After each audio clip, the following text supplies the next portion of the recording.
Alhamdulillah nahmaduhu wa nasta'inuhu wa nastaghfiruh wa na'udzu billahi min shururi anfusina wa min sayyiati a'malina. May yahdihillahu fala mudilla lahu wa may yudlilhu fala hadiya lahu. Asyhadu an la ilaha illallah wahdahu la syarika lah wa asyhadu anna Muhammadan abduhu wa rasuluh. Allahumma salli ala sayyidina Muhammad wa ala alihi wa sahbihi wa sallim. Amma ba'du, fa ya ibadallah, ittaqullaha haqqa tuqatih wa la tamutunna illa wa antum muslimun. Wa qala Allah ta'ala fi kitabihil karim ba'da a'udzu billahi minasy syaithanir rajim. Ya ayyuhalladzina amanu taqullaha wa qulu qawlan sadida yuslih lakum a'malakum wa yaghfir lakum dhunubakum wa man yuti'illaha wa rasulahu faqad faza fawzan 'azima. Wa qala ta'ala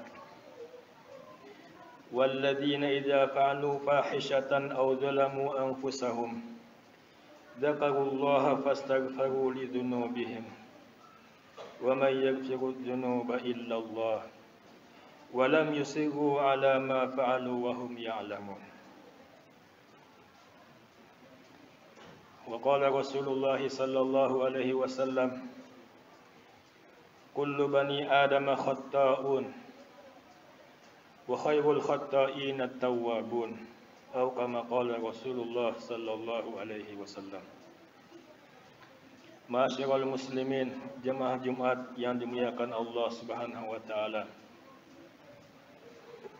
Allah Subhanahu wa taala telah menciptakan kita sebagai manusia, sebagai makhluk yang telah dimuliakannya, yang telah diciptakan oleh Allah Subhanahu wa taala dengan keadaan yang sebagus-bagus bentuk.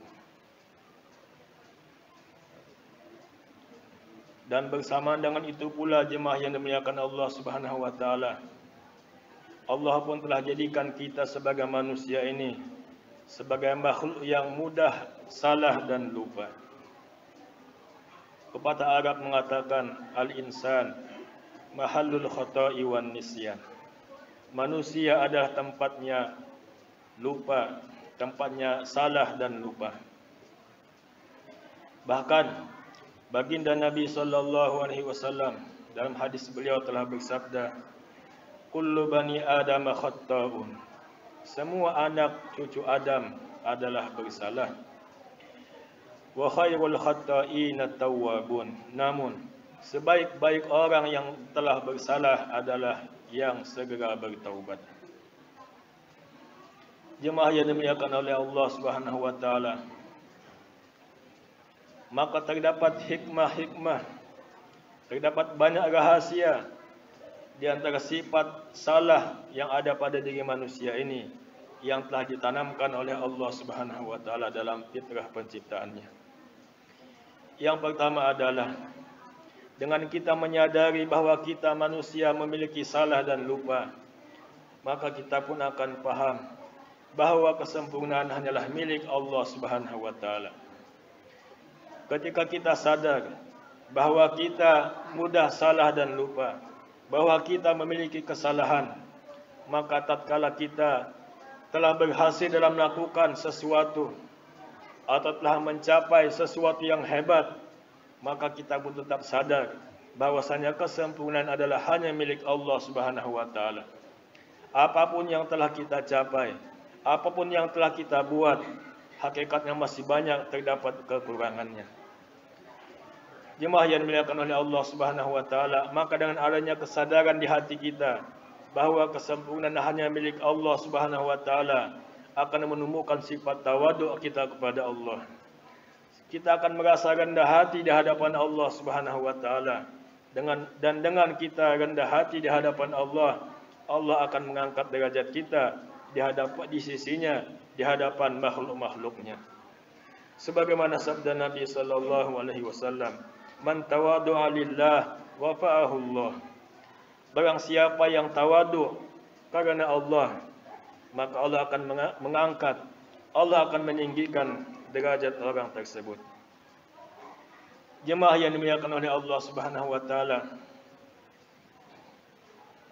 bahkan apabila kita merasa tidak pernah bersalah atau bahkan tidak pernah bersalah sekalipun, maka ada kekhawatiran yang disampaikan oleh baginda Nabi sallallahu alaihi wasallam dalam hadis beliau, "Lau lam tudnibu la khasyaitu alaikum ma huwa ashaddu min dzalik al-ujba al-ujba." Seandainya kalian tidak pernah bersalah, maka sesungguhnya justru ada yang aku lebih khawatirkan akan menimpa kalian daripada kesalahan tersebut. Al-ujba al-ujba, yaitu ujub, sifat bangga diri, sifat bangga diri. Kehadiran dilakukan oleh Allah Subhanahu wa taala tatkala kita merasa ujub, merasa bangga dengan kehebatan kita, dengan keberhasilan kita, dengan kebersihan kita, dengan benarnya kita, maka justru hal tersebut lebih dikhawatirkan lagi oleh baginda Nabi sallallahu alaihi wasallam daripada orang yang telah melakukan sebuah kesalahan. Hadirin dimuliakan oleh Allah Subhanahu wa taala, maka hendaklah kita senantiasa menyadari bahwa kita ini adalah hamba-hamba Allah Subhanahu wa taala yang mudah salah dan mudah lupa dalam menjalani kehidupan kita ini. Begitu pula jemaah yang dimuliakan oleh Allah Subhanahu wa taala, dengan kita menyadari bahwa kita ini mudah salah dan lupa, maka akan menjadikan kita lebih bijaksana dalam menghadapi kesalahan-kesalahan yang telah dilakukan oleh orang lain. Ketika kita sadar bahwa diri kita banyak kekurangannya, maka tatkala kita berjumpa dengan orang lain yang ada kekurangannya, kita tidak akan gampang merendahkannya. Ketika kita menghadapi orang lain yang telah melakukan kesalahan kepada kita, kita pun akan bisa bertindak atau bersikap yang lebih bijaksana tatkala kita sadar dengan kekurangan dan kesalahan yang ada pada diri kita. Maka hadirin dimuliakan oleh Allah Subhanahu wa taala, orang yang sibuk dengan memperhatikan kelemahan yang ada pada dirinya, maka dia dikatakan beruntung oleh baginda Nabi sallallahu alaihi wasallam. Tuba liman syaghalahu aibuhu min uyubin nas. Berbahagialah atau beruntunglah orang yang aibnya atau kekurangan dirinya sendiri telah menyibukkan dirinya daripada memperhatikan aib-aib atau kekurangan orang lain. Hadirin jemaah salat Jumat yang dimuliakan Allah Subhanahu wa taala, begitu pula dengan kita menyadari kesalahan, kelupaan kita, maka kita pun akan senantiasa mengharap taufik dan hidayah dari Allah Subhanahu wa taala. Senantiasa kita memohon hidayah kepada Allah agar Allah menyelamatkan kita daripada mengulangi kesalahan-kesalahan yang telah kita lakukan. Dan meminta hidayah kepada Allah Subhanahu wa taala, hadirin yang mulia, adalah perkara yang paling penting dalam kehidupan kita ini. Perkara yang diwajibkan bagi kita semua memohon hidayah kepada Allah Subhanahu wa taala. Sehingga begitu pentingnya kita meminta hidayah kepada Allah, maka dalam setiap hari hadirin yang dimuliakan oleh Allah, minimal kita memohon hidayah kepada Allah sebanyak 17 kali di dalam 17 rakaat solat kita. Tatkala kita membaca surat Al-Fatihah pada ayat ihdinas siratal mustaqim, disitulah kita meminta hidayah kepada Allah Subhanahu wa taala. Kita ulang-ulang setiap hari minimal 17 kali. Ini menunjukkan betapa pentingnya kita memohon petunjuk, bimbingan dari Allah Subhanahu wa taala. Dan hadirin yang mulia, harapan yang dalam hati kita terhadap hidayah dan taufik yang diberikan oleh Allah Subhanahu wa taala akan ada tatkala kita menyadari betapa lemahnya kita, betapa salahnya kita. Dan jemaah yang dimuliakan oleh Allah Subhanahu wa taala, begitu pula dengan kita menyadari bahwa kita ini mudah salah dan lupa, maka kita akan berusaha untuk menjadi hamba-hamba yang bertaubat kepada Allah. Dan hamba yang bertaubat kepada Allah adalah hamba-hamba yang dicintai oleh Allah Subhanahu wa taala. Innallaha yuhibbut tawwabin wa yuhibbul mutatahhirin. Sesungguhnya Allah cinta kepada hamba-hamba yang bertaubat dan mensucikan dirinya. Jemaah yang dimuliakan oleh Allah Subhanahu wa taala, bahkan begitu cintanya Allah kepada hamba yang bertaubat. Baginda Nabi sallallahu alaihi wasallam dalam hadis beliau menyebutkan, "Walladzi nafsi biyadihi, law lam tudnibu la dhahaballahu bikum wa la jaa biqaumin yudnibun fayastaghfirunallaha fayaghfiru lahum." Rawahu Muslim.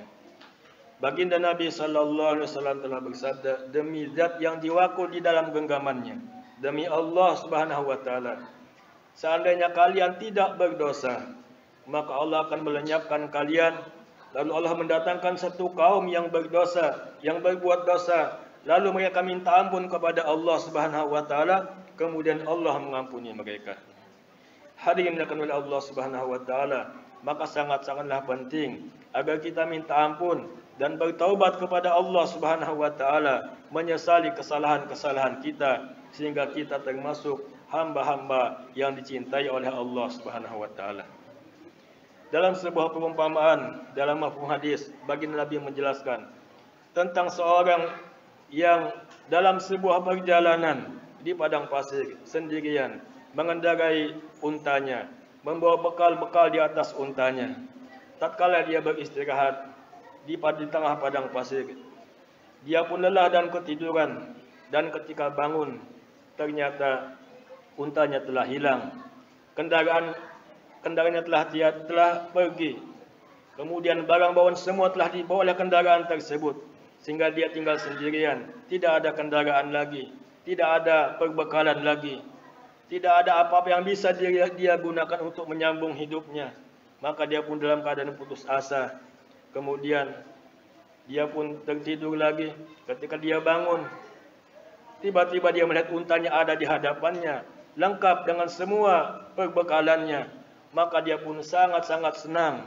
Begitu senangnya dia mengatakan, "Ya Allah, Engkaulah hambaku, aku Tuhanmu." Dia hendak mengucapkan, "Ya Allah, Engkaulah Tuhanku, akulah hambamu." Tetapi karena senangnya dia sampai tersalah lidahnya ketika mengucapkan kalimat tersebut.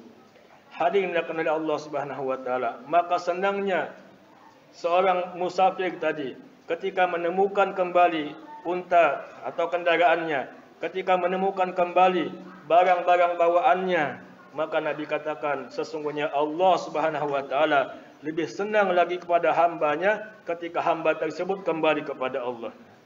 Ketika hamba telah jauh dari Allah Subhanahu wa taala dengan melakukan berbagai macam maksiat, dengan melakukan hal-hal yang tidak disukai oleh Allah Subhanahu wa taala, maka ketika hamba tersebut kembali kepada Allah atau dia bertaubat kepada Allah, minta ampun kepada Allah, maka Allah akan sangat senang dan sangat cinta kepada hamba tersebut. Maka hadirin yang dimuliakan oleh Allah Subhanahu wa taala, di sisa-sisa waktu kita, sisa umur kita yang masih diberikan oleh Allah Subhanahu wa taala, marilah kita gunakan untuk minta ampun dan bertaubat kepada Allah Subhanahu wa taala. Mudah-mudahan Allah akan memasukkan kita ke dalam golongan hamba-hambanya at-tawwabun yang dicintai oleh Allah Subhanahu wa taala. Barakallahu li wa lakum fil Qur'anil azim wa nafani wa iyyakum bima fihi minal ayati wadh-dhikril hakim. وتقبل مني ومنكم تلاوته إنه هو السميع العليم. أقول قولي هذا واستغفر الله لي ولكم ولسائر المسلمين فاستغفروه إنه هو الغفور الرحيم.